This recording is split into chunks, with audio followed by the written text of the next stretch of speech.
Hey friends, welcome back to Hey Wait, this is Jay.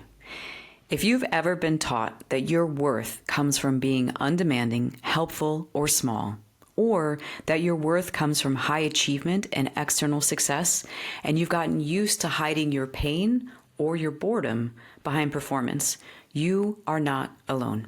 And today's conversation is for you. My guest is Marta Czajkowska. She's a mountaineer, elite coach, and founder of Masters of Badassery. At 15 years old, she dreamed of climbing El Capitan in Yosemite, and she left communist Poland and came to the US with $200 in her pocket to follow that dream. And she has since spent a quarter century hanging on the side of a mountain, breaking through fear at 20,000 feet, and learning how to stay with herself through both internal and external storms. And now she's committed to sharing this knowledge and expertise with high achievers who are standing at a crossroad after building a career and raising a family, and who find themselves asking, what's next for me? Through her free group for women called Bold and Free, Marta has built a global sisterhood that champions wild dreams and unapologetic ambition. And get this, Marta creates bespoke wilderness adventures that blend physical exploration in nature with real-time coaching to deepen self-awareness, reveal resilience, and forge clarity for your next chapter. As Marta says, you bring the willingness and she'll bring the mountain. Badass, right? But what I love about her work is that it's not about reaching goals. It's about unearthing the deeper truths of who you are and the life you're meant to live. And though her work is literally about ascending mountains, it's really about descending into the depths of you, which is why she's called her work Mountaineering for the Soul. In this conversation, we talk about what you have to unlearn in order to become who you truly are, and what it takes to build the kind of self-reverence that allows you to listen to your inner truth, and not just hear it, but trust it, and not just trust it, but act on it. Because living a life that's aligned with who you are is about the courage to follow what's real, even when it's hard. Marta's presence is unshakable. Her soul is wise, and her words are beautiful. So many times in our conversation, I was deeply moved, and I think you will be too. So if you're at a moment where you're bravely ready to say, hey, wait, I matter here too, let this interview with Marta be your guide back to your inner compass and your strength. Hi, Marta. So good to have you here. It's so good to be here. I've been so looking forward to getting to talk with you. I had so many questions, so many directions I want to go because I'm fascinated by your life story. I'm drawn in by the work that you're doing. This morning I was getting all in my head about what to ask you. And because I know your work is so nature-based, and this is something we share in common in this language of mythology, I decided I was going to go outside and ask for some guidance about what to talk about. So Marta and listener, forgive me for a moment because I'm going to tell a story before I ask you a question, but I guarantee you a question's coming. And I'll be speaking your language. So I decided I'm going to go sit on my front porch with my cup of tea and just sit and observe and see what comes to me. What's the thing percolating that most wants to be talked about? And the first thing I see as I sit out there is, we have these wildflowers that are blowing the wind, they're beautiful, and there's a monarch butterfly that comes and goes around them, and then a hummingbird comes up close to my face and goes off, and I'm just like struck by it's so beautiful. It's like this little bucolic, amazing setting. And then I look up towards the top of the oak tree in our front yard, and something out of the corner of my eye catches my attention. And at the top of the telephone pole that I'm pointing at it right now, it's outside my window, the very top of the telephone pole is this giant vulture. And it's got its arms spread out wide, and it's just sitting perfectly still. And it's this, this almost like this specter over this scene that I just, the butterflies and the flowers. And to me, the thought I have when I see a vulture is, the metaphor of death and rebirth, and these are this creature that comes and clears away what's dead so that we can move on. So anyway, I share that story because what it landed in me was that you've said that you work with women who have outgrown the life that they've spent decades living, or that they're not in alignment with anymore. And that scene that I was sitting in this morning reminded me of times in my life where I'm looking around and everything seems beautiful, but there's this shadow that's like looking right at me saying, this isn't yours anymore. So I'm wondering, given all of the depth and expertise you have as you listen to that story and you think about the women you work with, if there is a woman like that right now listening who has that feeling of like, oh, I'm looking around and I've created something beautiful, but it's not mine anymore. And they're feeling like looking for what is theirs. What would you say to that person? Thank you for bringing this incredible embodied listening to. Thank you for doing it in your life. Thank you for sharing that with us. In some ways, like, that was it. We're done. Mic drop. Because of the quality of your intention and the listening. And we always get the truth when we listen. When we have the intention and we create space, we will hear, see, and sense the truth. So I wanted to underline this because of the exquisite intention that you had, and the heart. You just went straight into the heart. We didn't need 2 hours to hash it out. And thank you, Vulture. that's the gift of the nature experiences that we can make room for in our life. And I see so much value in marrying this up, this deep wisdom that you just showed us and modeled to us, with the moment that at many times in our lives we can all feel like this is no longer me. That this, I remember there was a time in my life when I had just bought and remodeled a house. And the moment I put the TV on the wall, we had this rental. So we put a TV on the wall for the rental. I knew I was moving out. Oh.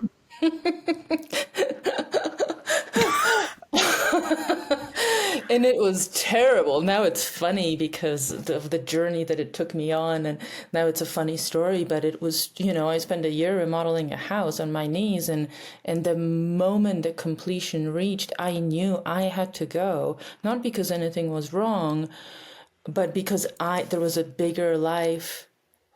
And I don't want to say bigger was better, but there was a different path that I needed to take up my mountain. And so these moments of knowing are super incredibly valuable. But what really makes the difference is taking the step of acting on that intuition that we get.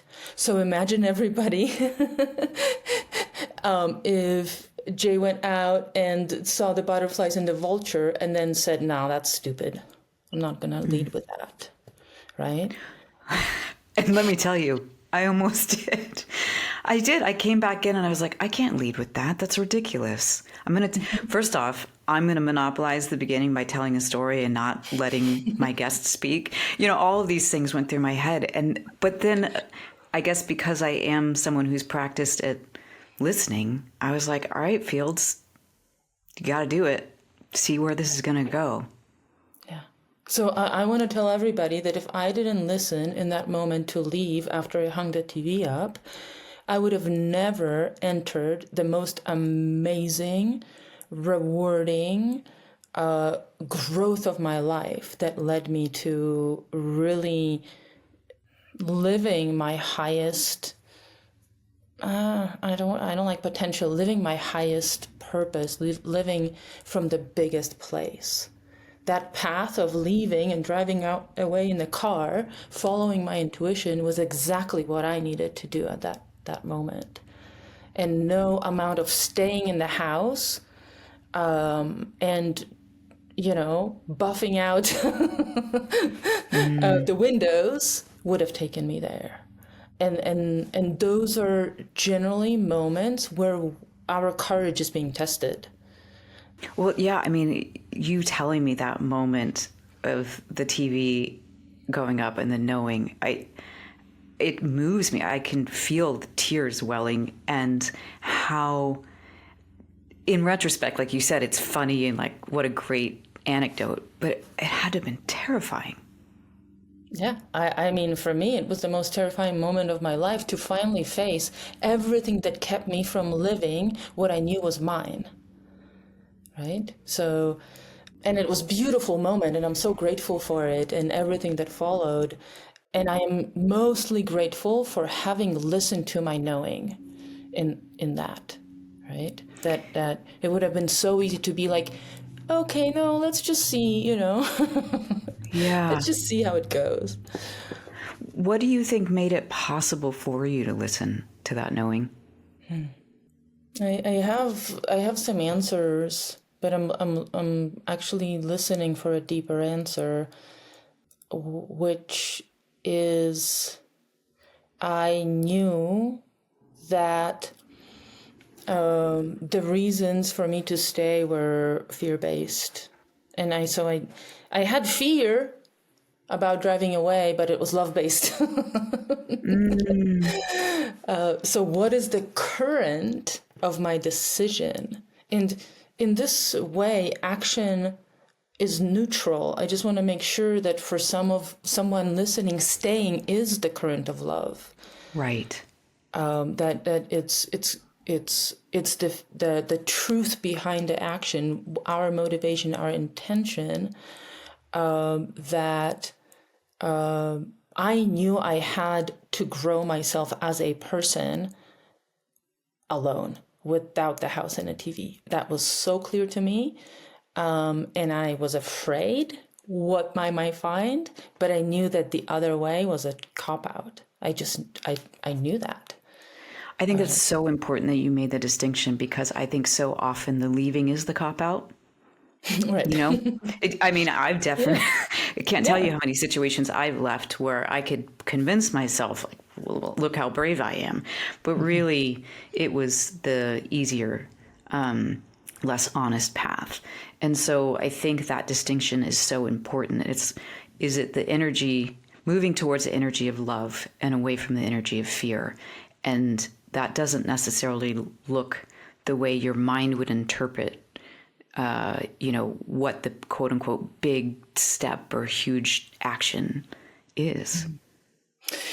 Yeah, and what comes to mind for me right now is this, and by the way, I just want to make sure that everybody knows that when I did that, I didn't have the wealth of self-work and I hadn't yet worked through my trauma, and I hadn't yet gone through my healing process. Right now, for me, it's clear when I'm acting out of fear or love, because I've worked this out. Back then, I hadn't had the tools yet, but I still knew. So what I'm getting at is, I think you can be at any stage of this journey. We're always going to be on the journey, all of us, so it doesn't really matter. And at any stage, we do have access to our truth. We do, however, have to make a courageous decision to honor it as truth. Mm-hmm. Mm-hmm. Instead of gaslighting ourselves. Well, what the hell are you thinking? That makes me think. I was talking with a client yesterday, and she was saying that she was confused about what was her true self and what was her strategies. And then she was giving me examples of kind of what those was looking like. And I listened, and then I reflected back to her. I was like, I don't hear any confusion whatsoever between who your true self is and what these strategic, like, overworkers and people pleasers are. You sound very clear on who they are in terms of the difference of what they feel like. What sounds confusing is how compelling the strategies feel. Mm-hmm. But you know the difference. And she kind of smiled and she's like, yeah, you're right. It's completely clear to me. So I think because it can feel so emotionally wrought to feel pulled in one direction by your truth, but then living a different way, we can tell ourselves a story that I don't know who my true self is. But that's the story. Mm-hmm. Do you find that to be true with the people you work with? Of course, and myself too, all the time, and this is like a pretty simple tool that I think is funny to me. I use for that is like, okay, if you're gonna put if you were to put all your money on black or white, which one would you put it on, right? So it's like, you don't have to be 100% sure that this is your higher self or not, but like, if you knew a little bit about this, which way would you sway? And we always know. Right? We always know. The only time we are confused is really when we're not ready to do the thing, because we're so imagine if I drove away while I wasn't ready to drive away, right? Mm-hmm. That could have been not a success in some ways. Right? So there is a certain level of readiness to see our protections, our distortions for what they are. So, and the readiness is just meeting ourselves with love. Mm. And I also want to throw in a wrench into this, is that we get to decide this. We get to decide that we're going to meet ourselves with love. Right, so this can come from commitment. Did I just confuse you? No, not at all. I was watching your body language as you said decide and commitment. And for anyone who isn't watching, Marta put her hand kind of in a line right in front of her own heart, and I was like, oh, I'm so glad you brought in this agency and an action. Because that is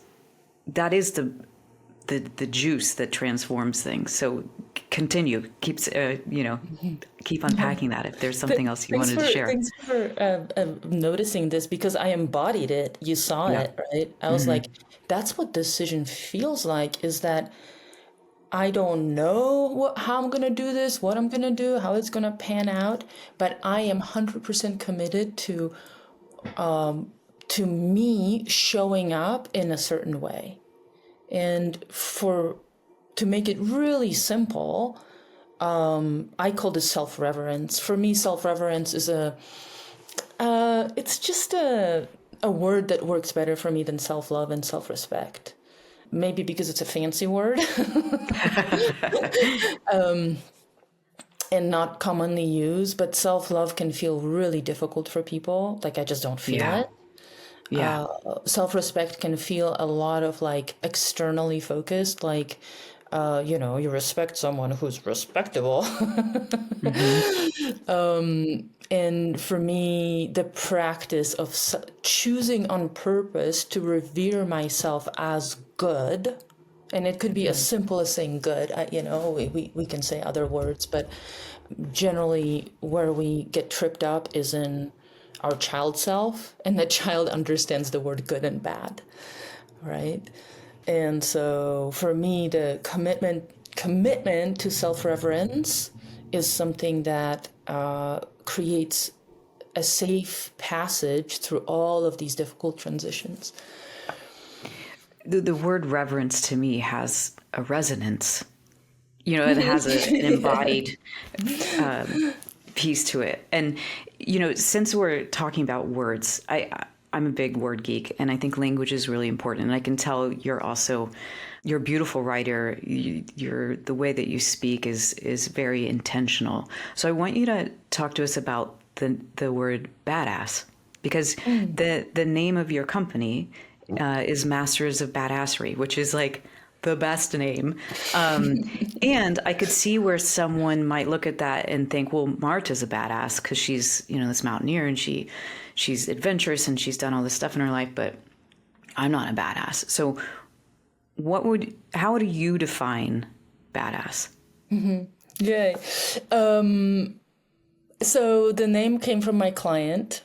She named it, which I find just awesome.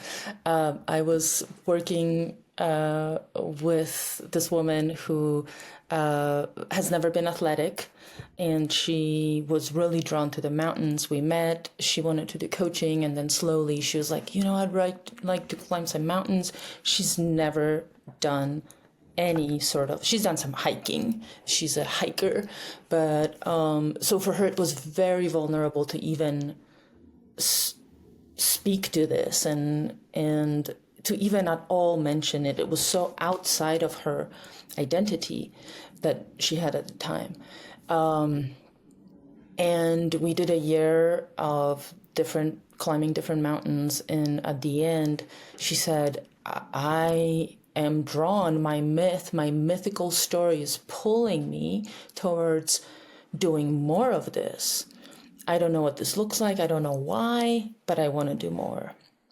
And so her and I sat down and crafted this epic adventure year of internal and exterior, both internal landscapes and external landscapes, of traveling and doing deep coaching immersions and so on.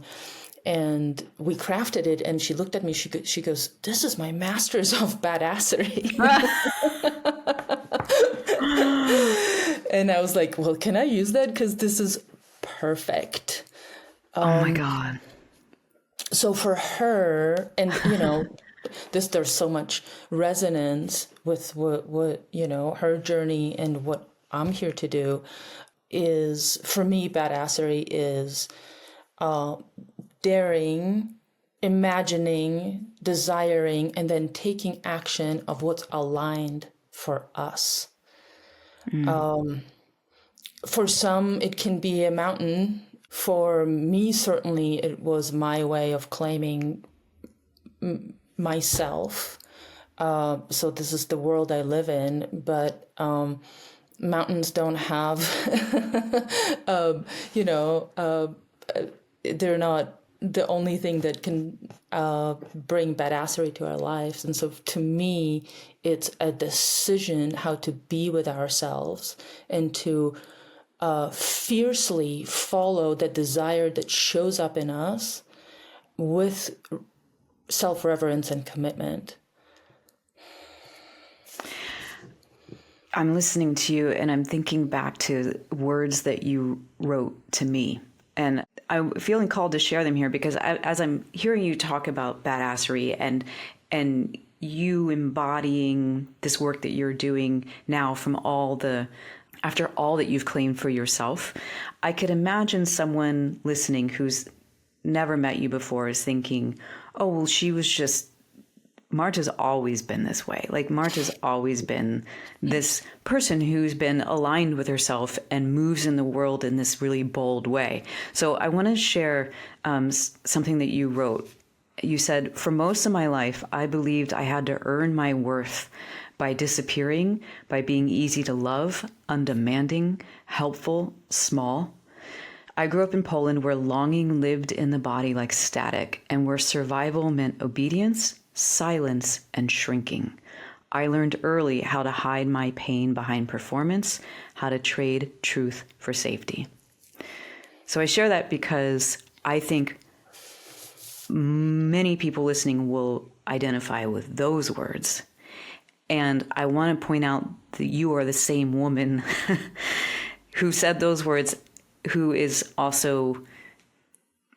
came up with the Masters of Badassery. So what did it take for you to listen to yourself and make your dreams come true? Or maybe the question is like, what did you have to unlearn to be who you are now? Yeah, from the perspective looking back, it was the unlearning, but in the moment, it feels like learning. It feels Yeah. like, right. So we can only see that as going way back, that I always had it. And it's funny because after I wrote that, and this is something I identified with my whole life, that I had to parent my parents, I had to be easygoing so that nobody would leave, blah, blah, blah, and so on.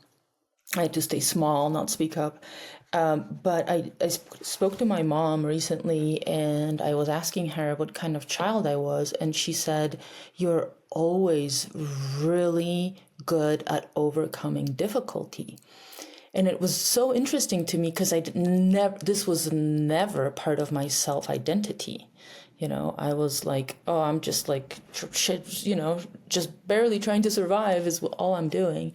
And so it put things into perspective for me, her sharing this, which makes me think that for anyone listening, you're probably a lot more resilient than you have that is in your identity, right? Because I did all these things, and I'll tell you a little bit about my path right now.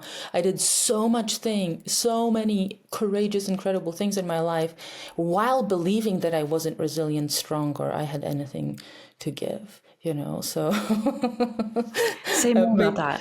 How did that play out? yeah. For me, well, I was really lucky at some point in my life because when I was like about 10 years old, both my country went through like transition from communism to capitalism, and my parents got a divorce. And, you know, Gosh, for two some seismic reason, things. yeah, exactly. For some reason, for me, it was the best thing. And the country was kind of like more in the background, but my parents' divorce was like, oh my God, nobody's saying what they said they were going to do. Nobody is like doing, nobody's being accountable. Nobody's truthful. Everybody's just screwing up all over the place. That means I can do whatever I want. Like Permission. that's what I got out of this is like, oh my God, nobody's good. So I get to be who I am without trying to be good. It took Wow. all the pressure off. And once the pressure was off, I was like, bye bye. I'm out of here. This place sucks. I was very lucky to find rock climbing at that time. And it gave me, instead of, going off or, doing drugs or whatever, instead of doing this, I went and followed that challenge and the anarchy of being in the mountains and being outside of the society in some ways. So the rupture that happened in my life at an early age was what allowed me to break out, Yeah, even without the belief, right? got it. I see now. Yeah, you got liberated from structure in such a way that you then could move freely and eventually find the belief that matched it.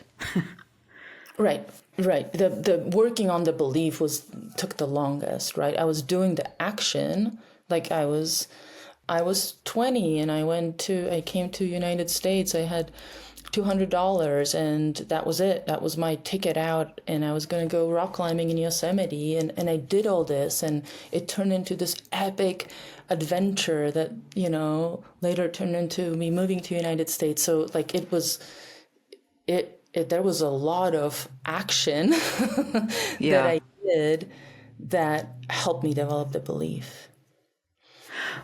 Well, I'm also, one of the things that strikes me about your work is that, it's literally about climbing mountains, ascending, and yet it's actually about descending, going into the more soulful places. And so that's what I hear in what you just said is like you started that for yourself so that now you can do it for other people, which is you went out and you went up. But through all that action, there was something deeper happening as you were digging into who am I really, and, what's happening on this underneath all of that action. Does that seem true? Yeah, absolutely. I mean, for me, and it is like this now, and I think that's really the only reason why I get to do this in my work with people, is that for me, always the climbing was a metaphor, not even a metaphor, that's wrong, was a entry point into self-exploration. What is being revealed about me right now? In the face of the fear of XYZ, what are my thoughts? How am I relating to this? And so it served as a way of bringing to the surface things that might be running me deeply underneath, so that once they are up on the surface, we can deal with them, because we can't deal with them in dissociation. We just can't. Mm-hmm. Right. And, I have a history of being a climber as well, not nearly at the level you were, but I remember climbing as being, I called it vertical yoga, because it was, you had to be present. And what I hear you saying, though, is it doesn't matter if it's climbing or it's yoga or it's painting or it's gardening. What matters is that you've picked something, again, to commit to, that within that commitment, you get to learn yourself. You get to see the different facets and the different layers of yourself so that you can become more aligned. Yeah, this is generally true. And I think high stress activities have a way of speeding this process up. And I'm not saying that this is for everybody, not at all. Some people, I have a client currently, he is detoxing from all this. He's learning how to slow down and how to not go on a double black diamond and go on the green ride and find, so just saying it's not for everybody.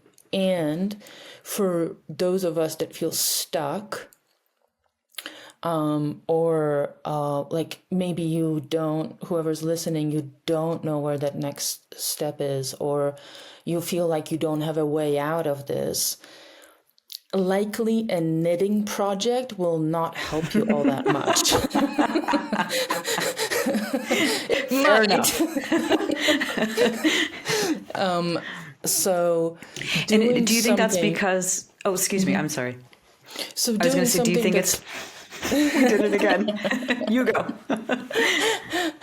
Doing something that's physical and that gets your energy moving, and it gets emotional body also activated, it's, you're going to have more success in uprooting some of the stuff.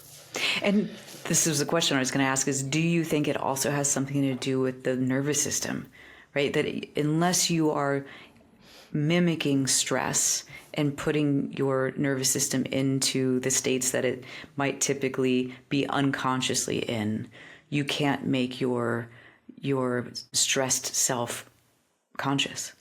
Oh, absolutely. I mean, this is the heart of it, right? It's we have nervous system patterns, and we our neurons fire together in certain ways, right? So to create a situation that is safe but triggers your nervous system into these behaviors, and have it be removed enough from your daily life, right? If I go, let's just bankrupt you and see what happens, how you deal with your nervous system, that might be too much and might hit too close to home, right? Oh, let's put your kid in a car accident. Nah, like, yeah, it will do the thing, but it's too close, it's too difficult. But we can simulate these things with climbing up the mountain, and then you get to see how you respond. You can't deny it once you're there. It's a little bit absurd, right? Because you're like, I'm just doing this hike thing. All this stuff is coming up. That's good, because it gives us both awareness of it and gives us enough sort of perspective to be able to work on it, but without sinking into it. Thank you for noticing that. That's, oh yeah. Well, yeah, I mean, the reason I ask, I think, is one of the pieces that I get from talking with you is that you're someone who has a very regulated nervous system, and that it's come through training, right? Like you've been hanging on the side of a mountain for decades, and you have to learn how to work at the level of the nervous system. And in order to hold other people in an honest and safe way through their own work, you have to be able to be a nervous system they can borrow, you know? Absolutely. And it's so beautiful to see that it really works, right? And everybody has a sense of that. If, imagine there is something really difficult happens and everybody's freaking out, and you go, no, everybody stay calm, right? That's doing that. It's saying, I am going to be in my nervous system and regulate it and therefore stabilize the field for everyone else, right? So we do this coaching. Everybody does it. Everybody's done it. I don't know anyone that's never done it, which is beautiful because we all have access to this. And doing high-risk activities and difficult things helps us develop that, right? So, just a simple running practice every day, right? That the fact that you commit and you go rain or shine, that develops that nervous system resilience, right? So that when you're caught in the middle of nowhere without a jacket, you're like, that's fine. I do this all the time. Yeah. This is being super simplistic, but it does work like that. Absolutely. And I love that you said, it's amazing because it works. It does. And I wonder if you have a story of a client that you kind of watched go through that transformation that whenever you think of it, you still get that, wow, like this shit's amazing. Yeah, I mean, many stories of that, both with my clients and with myself and in my whole, long story of climbing with other people. One of the recent stories is I was on a trip with a client, and she...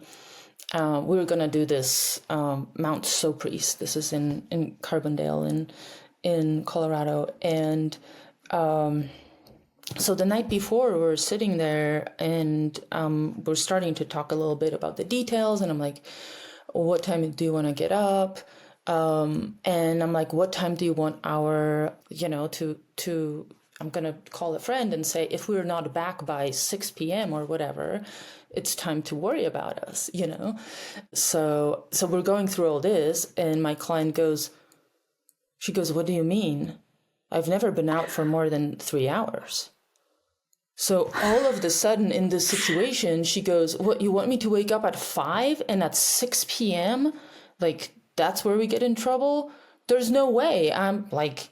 In her mind, she was going to be out there for 3 hours, and she has to climb this thing in 3 hours.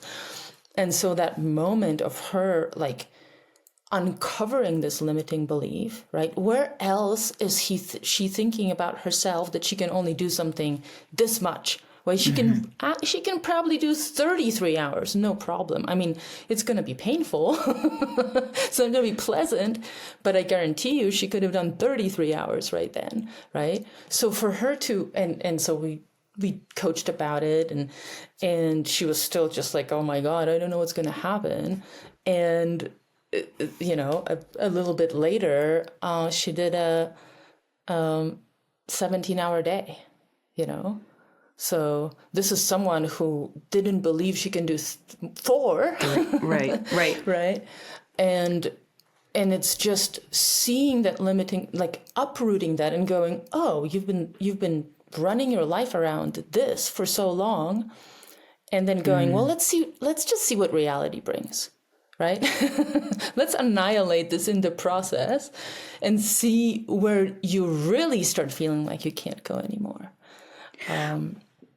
What you're describing to me is a rite of passage, right? Like this is, you and I we were talking before the interview, and we both have experience in both guiding and doing our own rites of passage in nature. And a rite of passage is a trial, right? It's where you get handed something that you don't know that you can survive, and you move your way through it. And on the other side of it, you've become someone different, and yet you've just become more of who you always were, just that was covered up. I was in Ethiopia 2 years ago, and we were visiting the tribes there in southern Ethiopia. There is these tribes that really have not seen much modern world. They're really living in the ways that we're always living. And we got super lucky. We happened to be in the area when they had their rite of passage. And it was funny because we had seen it on like National Geographic, that this tribe, Hammer tribe, has this rite of passage where a young boy runs over. They have these bulls lined up, and he has to jump on the mules and run over and do it, I think, 12 times. And if he can do it, then he starts his rite of passage as a man, and if he can't do it, he can never marry. So we go there, and we happen to, like, our guide figure out that they're having this ceremony, so we're invited to the ceremony. And like, it was really like stepping back in time. And so we watch this young man, he's probably 16. He does that successfully. And then, but I'm looking at him, and he's like, he's not celebrating. The whole village is celebrating, and he's kind of like, just like, he was not happy. And I was, huge barrier. Obviously I can't speak to him, but I'm speaking to the guide, and I'm like, what's the story? Why is this kid so unhappy? And the guy says, well, now he's going to go for a 6-month solo in the bush. Like, he's just going to have to walk away from the village, and until it's not even 6 months until they find him a wife. And those are, conversations between tribes and so on. So he is exiled for as long as it takes. And I was thinking about it, and I was like, he is not rejoicing in this rite of passage. Like, because it's scary. It's something that he doesn't know that he can do. And that's the point, right? So in the modern world, when do we ever do something that's that difficult, right? Most of us, including me, I've never done this. I've never walked in the bush for 6 months without knowing where my foot is, or for that matter, when it will be over. Yeah. So it gives me a lot of strength to think about this kid and what he has to do when I go on I attempt my difficult things. I'm like, I don't have to be super happy. I don't have to know that I'm going to do it, but I know that I can embrace it and see who I become in the process. Yeah. And we, like you said, we don't have these rites of passage built into our culture. And it feels like that's what you're offering, particularly to older people. If we do have rites of passage in our culture, they're like graduating high school, graduating college, getting married. But the rite of passage you're offering is for people they've lived a couple decades of their adult life, and they're wanting to take themselves on in a new way. And I just, every time I thought about talking to you, Marta, today, I would just get moved, because this is such important work, and it takes such bravery to say yes to it as a participant. It takes such, I'm trying to find the words for it. You have to be forged in this work for many, many years in order to be able to hold other people in it. So I just have such a tremendous amount of respect for you and for your work and for the people who say yes. Yeah, and I want to speak just a little bit to the people that say yes, because when we put it like this, and, in some ways, this is a rite of passage into elderhood and into being a leader in your community, that we are actually capable of, even if we're missing parts of our adulthood, even if we haven't had the transition into adulthood, we can pick the pieces up on the way. It's not everybody's capable of this, and it's a function of your commitment and not anything else. You don't have to be fit, you don't have to be rich, you don't have to be strong, you don't have to be anything other than decided. And when you are decided, the universe will conspire to bring you that experience. I happen to do that for people, and there's many, many, many other ways to do this. But there's no way of doing this without you deciding that True. that's what you want. True. So powerful. Decided. If there is someone who's interested in learning more about the different things that you offer, how can they find that out? So there's a few different things that I do. One is my book's coming out in September. It will have all the stories of how I didn't know who I was and all the things that I did, all the way to big success stories of my clients. And by success, I mean not them putting a flag on top of a peak, but by success, I mean them coming home to themselves and to what's really authentic and truthful for them. So that is coming out. I'm very excited. Oh, that's awesome. I run a free group for women. What's the name of the book? Oh, yeah. Thanks for asking. Masters of Badassery, How I Reclaimed My Wild and Whole Self, and how you can too. Yeah. Love it. Okay, keep going. I have a free group for women. It's called Bold and Free, and it's a place where women can come in if they're ready for their next step. They don't know how to start. We have a beautiful community that's everybody's going through the same stuff, and we learn together and also just provide that support. That it's hard sometimes to start things alone. So if any of you listeners are looking for a community to give you courage to start something new, that consider checking out Bold and Free. That's all on my website under Masters of Badassery. Great. I love that you have that program that is about building community around this, because the things that you have been talking about today can be so charged and things that feel so alone to go through. And it's also very universal. And there isn't a societal norm for that. It's like, okay, you raise children, now go and live your best life. And it's like, but what is it? I don't know. I don't know who I am. I don't know what I like. I just gave 30 years to this. And so to name that as a thing, that this is just a beginning. This is where you can really gather all that you've done and all your potential and put it into something that feels super coherent and aligned. Yeah. Speaking of aligned, I want to end with asking you the question.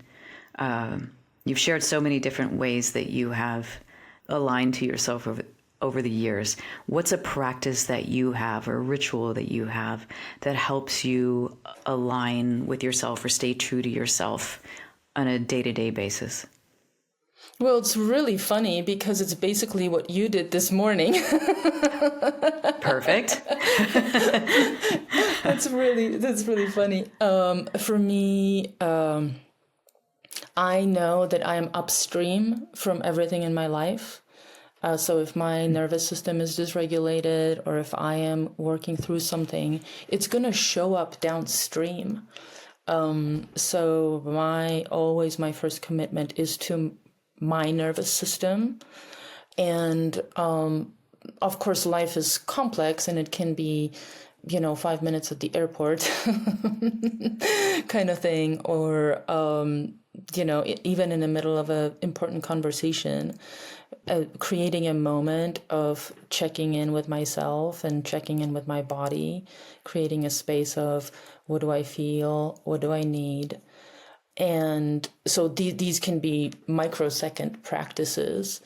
Again, this is really coming from a place of, I need to take care of this in order to be effective in the world in any way, or to be a voice of anything positive in the world. And when I have more time, I'll make sure I'm spending time in nature every day. And I spend time in nature with the intention of listening, not just being and exercising, although I do that too, but really to slow down and sit down, or however my body is, and look around. Who's here? What nature beings are here? What is their world about? And really paying attention to that, and then coming with the intention of listening. And it always is super effective. And it makes me feel like I belong in this earth. Yeah, right.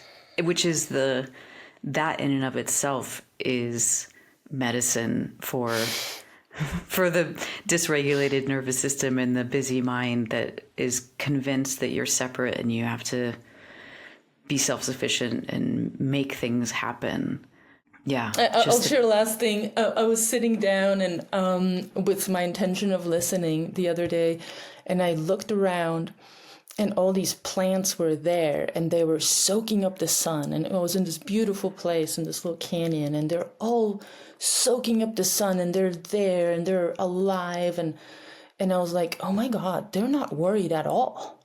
They're not worried about the future. Here I am, like, worried about the environment. They're not worried at all. They're just there, modeling to me what it's like to be present.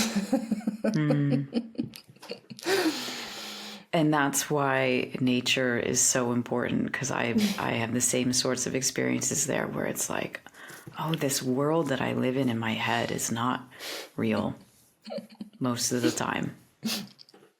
Thank you so much, Marta, for sharing your world and sharing your words. And I've just really been moved many times in our conversation, and I appreciate you coming and sharing.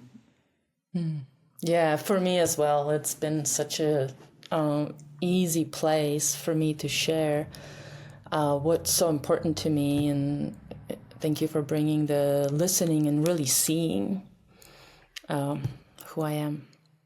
Yeah, the word listening, that's really become the theme from the beginning here, and so I'll end with that to thank the person who has been listening, and to encourage you to take an extra couple minutes after listening to this to listen to yourself, or go outside, do the thing that we were just talking about.